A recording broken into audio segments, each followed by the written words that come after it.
But if you wish, with me local knowledge and experience on the river, I can point out a few places along the way. Would anyone like me to do so? Yes. Oh, right then. Yeah. I apologise to those of you with English as a second language. I realise we have a few groups on board from distant shores, so I'll try my best to speak as slowly and as clearly as I can, and hopefully most of you will understand. Well, we'll start on your left. Curved roof. This is a famous old Billingsgate fish market. There was a fish market on this site for over 900 years.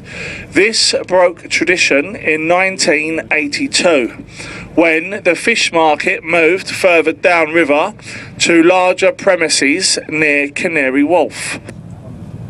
A young man by the name of Maurice Micklewhite began his working career in the market at the age of 14 as a fish porter.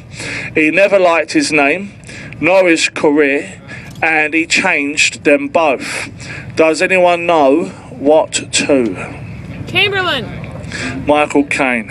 He began his working career in the old Billingsgate fish market. The blue glass building, which blends in nicely next door, lots of people ask about this. It's the headquarters and training grounds for the London Apprentice Window Cleaning Company. To span across the river on this site. The previous London Bridge was sold to an American oil tycoon, John McCulloch. He had the bridge dismantled the very same time this one was being built. The previous London Bridge now spans Lake Havasu in Arizona. Has anyone seen the film Pirates of the Caribbean? Here you have. Take a look to your left. Can you see, slightly ahead of us, the small black pirate ship? You can stand up if you like, have a good look. Can you see it? That's got nothing to do with that film. But it was a good film. This is really the working replica of Sir Francis Drake's ship, the Golden Hind.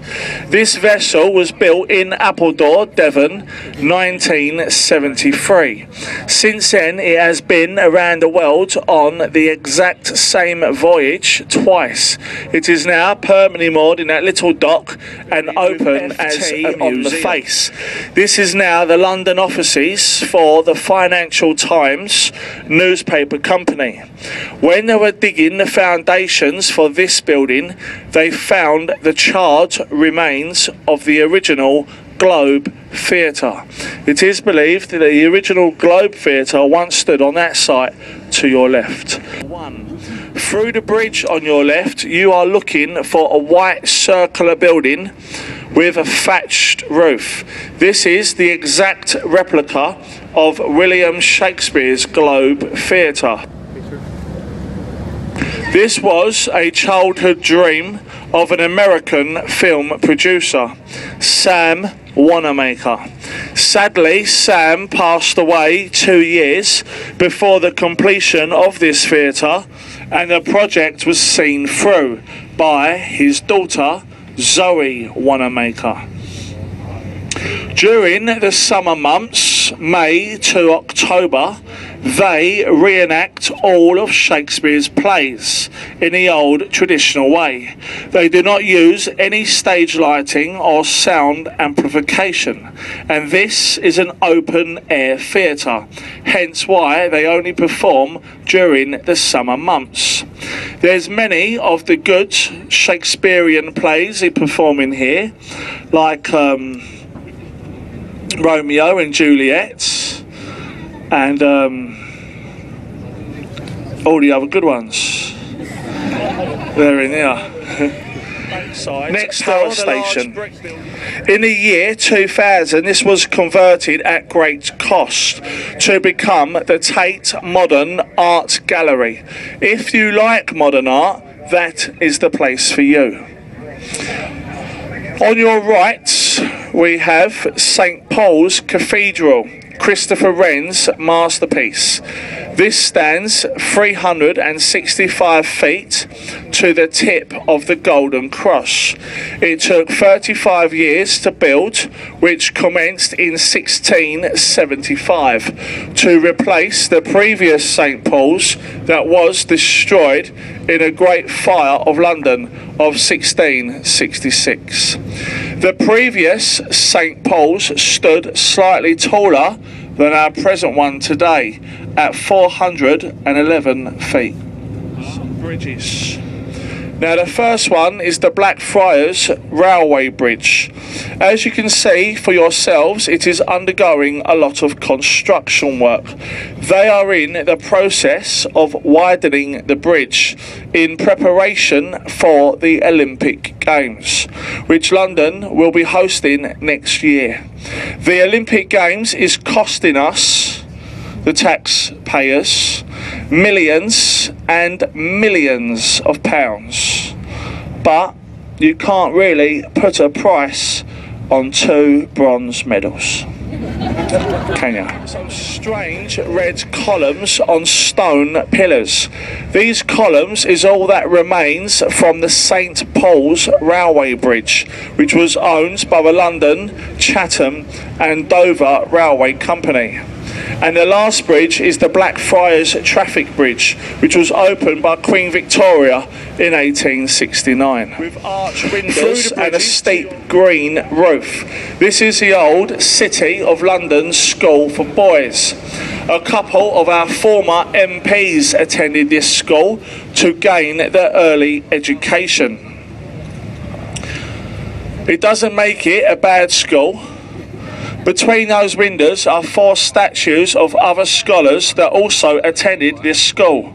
From left to right they are Isaac Newton, Francis Bacon, William Shakespeare, and you see the one on the right with the football? That's David Beckham. No, not really. That's John Milton. It can't be David Beckham. He never went to school. I shouldn't have said that. Lots of passengers do ask us about the river itself. How deep is it? Is it tidal? In the Cotswolds Hills in Gloucestershire. It flows for approximately 220 miles out to the North Sea. The last 95 miles of the river is tidal. We have 2 tides every 24 hours. There are 2 flood tides and 2 ebb tides. A flood tide lasts for around 5 hours and a ebb tide lasts around 7 hours. We have a rise and fall of tide between 18 and 26 feet, which is roughly between 6 and 7.5 metres. High water this afternoon is predicted at London Bridge 5:15. The height of tide is expected to rise to 7.4 metres. Looking at the river wall on your right, you see a blackish green moss line. This is your average high water mark. This is roughly 6.8 metres. So the tide this afternoon will rise above this line.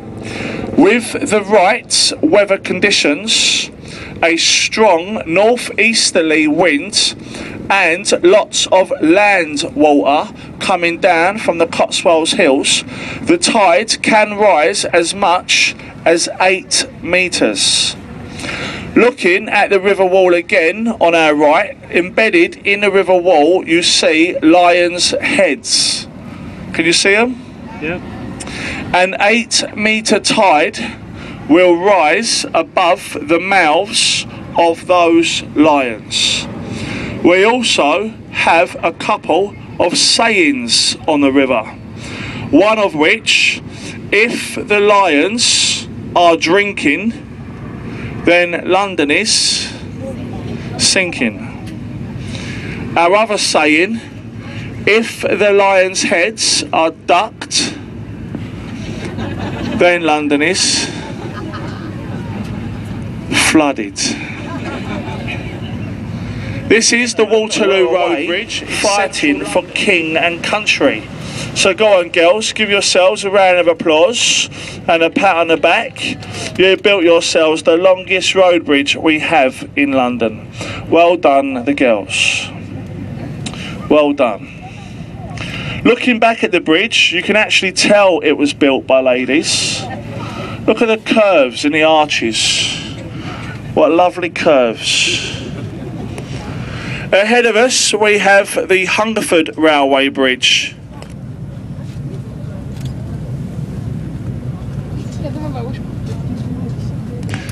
Either side of this railway bridge, we have the Golden Jubilee walkways.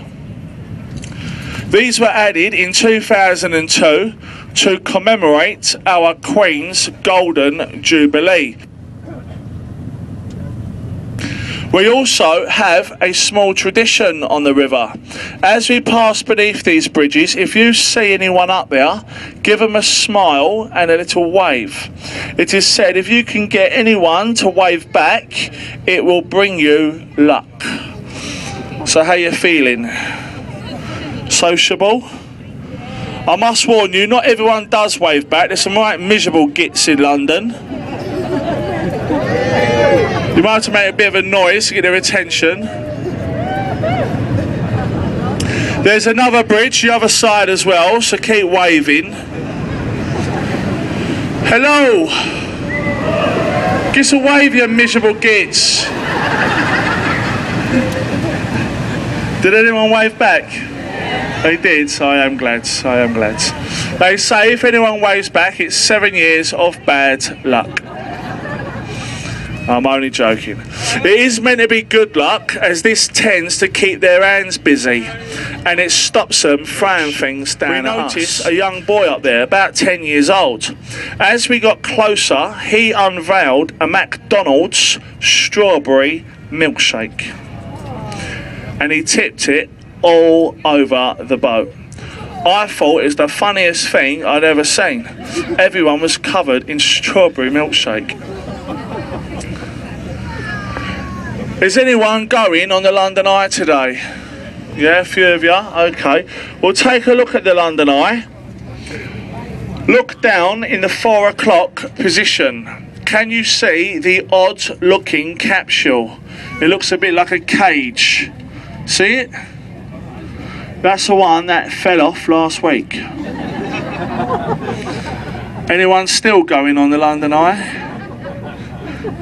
No, not really. The London Eye is actually undergoing a £12.5 million refurbishment. They are replacing all 32 of those capsules one at a time. The one I just mentioned is the current capsule being replaced. Each new capsule will have a better heating system, better air conditioning and Wi-Fi internet access. I have no idea why you need Wi-Fi internet access on the London Eye, but you've got it anyway. There you are, the London Westminster Pier. Before we do, there's one more place I'd like to show you, and that's the large, magnificent building ahead of us, the Houses of Parliament. To give the building its correct name, it is the new Palace of Westminster. Right at the back of the building, we have the large square tower with the flagpole flying the Union flag. This is called the Victoria Tower, named after Queen Victoria, who opened the building in 1852. The other tower we all know as the St. Stephen's Tower. Big Ben is really the name of the 13.5-ton bell, situated inside a tower that strikes the hour and the hour only. There is another set of bells